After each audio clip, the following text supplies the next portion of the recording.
है आप सभी का इस दिव्य गाथा में, जहां महाकाल और उज्जैन की आभा आलोकित होती है। आपसे विनम्र अनुरोध है कि कृपया अपने मोबाइल फोन्स को साइलेंट मोड में डालें या स्विच ऑफ कर दें, ताकि आप इस प्रस्तुति का संपूर्ण आनंद बिना किसी व्यवधान के उठा सकें। इस शो के प्रस्तुतकर्ता हैं उज्जैन स्मार्ट सिटी लिमिटेड।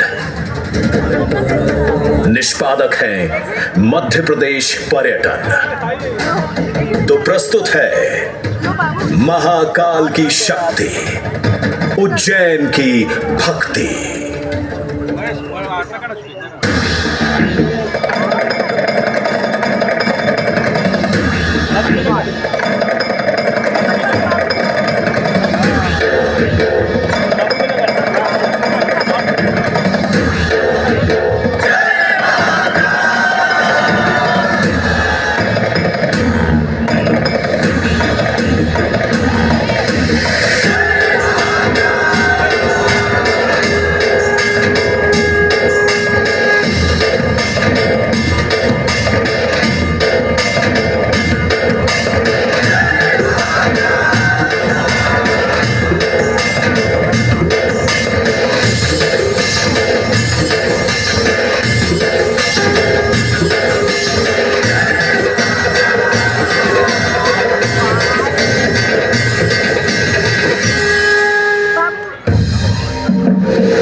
की सबसे प्राचीनतम कहानियों में से आज हम वो कहानी सुनाएंगे जिसका सृजन पूरे ब्रह्मांड के सृजन से पहले हुआ।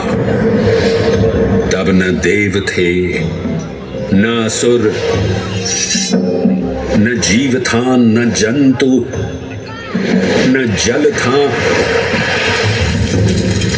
न अग्नि, न वायु, न भूमि। समष्टि के शून्य में विराजती एक शक्ति, कालातीत और कालों के नियंता।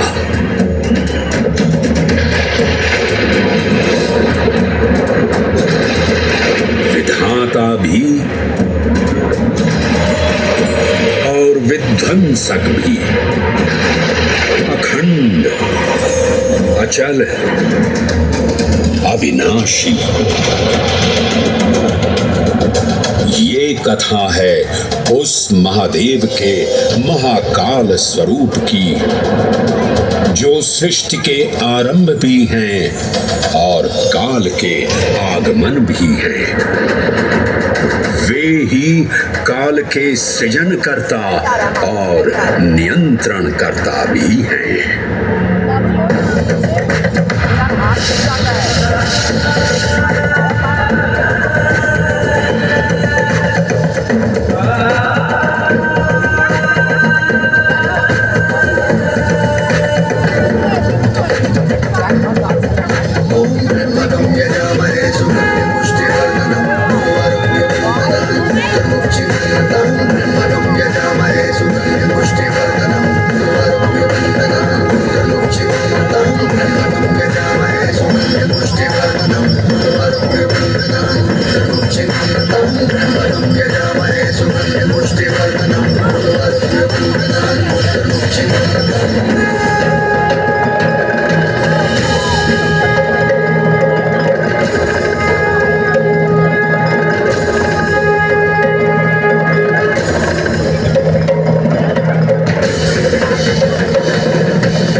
निर्विकार होते हुए भी अपनी माया से विराट विश्व का आकार धारण करने वाले महाकाल।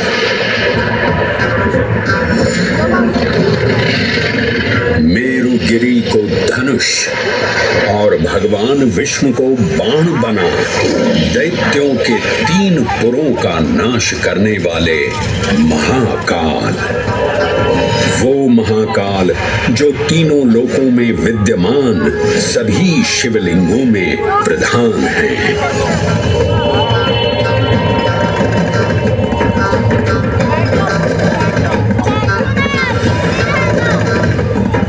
वो महाकाल जिनके त्रिशूल की तीनों नोकों से काम, क्रोध और लोभ पर नियंत्रण होता है, जिनके मस्तिष्क पर चंद्र शीतलता का प्रतीक है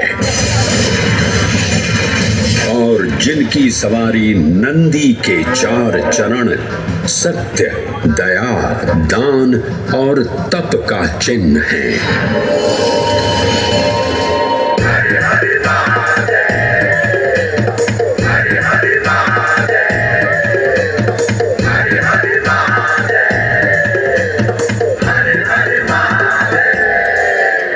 न पुण्यं न पापं न सौख्यं न दुःखं न मन्त्रो न तीर्थं न वेद न यज्ञ अहं भोजनं नैव भोज्यं न भोक्ता चिदानन्दरूपः शिवोऽहं शिवोऽहम्।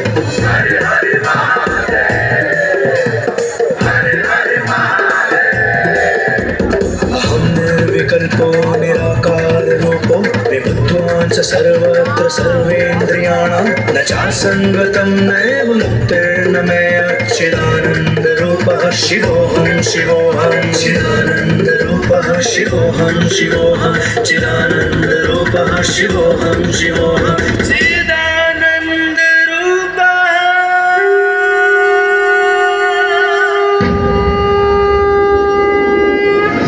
वराह पुराण में कहा गया है, नाभिदेशे महाकालस्तन्नाम्ना तत्र वै हरः, अर्थात नाभिदेश उज्जैन में स्थित भगवान महाकालेश्वर तीनों लोकों में पूजनीय हैं। आकाशे तारकामलिंगम पाताले हाटकेश्वरम मृत्युलोके महाकालम सर्वलिंगम नमोस्तुते। आकाश में तारक लिंग के रूप में, पाताल में हाटकेश्वर के रूप में और मृत्युलोक में महाकाल के रूप में स्थित भगवान शिव को प्रणाम। समस्त लिंग स्वरूपों में विद्यमान भगवान शिव को सादर नमस्कार। नाभिदेश उज्जैन का अटूट बंधन है महाकाल के साथ, जो महाकाल स्तोत्र में उल्लिखित है। उज्जयिन्यां महाकालम महाकालेश्वरम हरम महाकालम महायोगिनम नमामि पार्वती पतिम। तो चलिए मैं आपको कथा सुनाता हूँ इसी महान उज्जैन नगर की।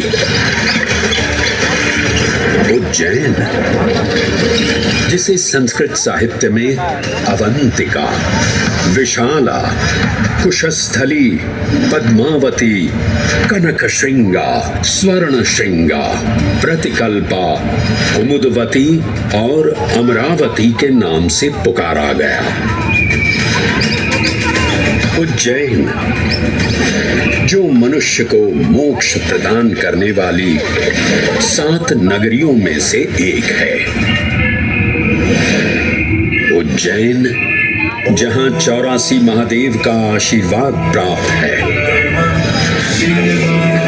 उज्जैन, जिस पर सदा ही कृपा रहती है महाकाल की। यहाँ सतत क्षिप्रा नदी की निर्मल धारा बहती है।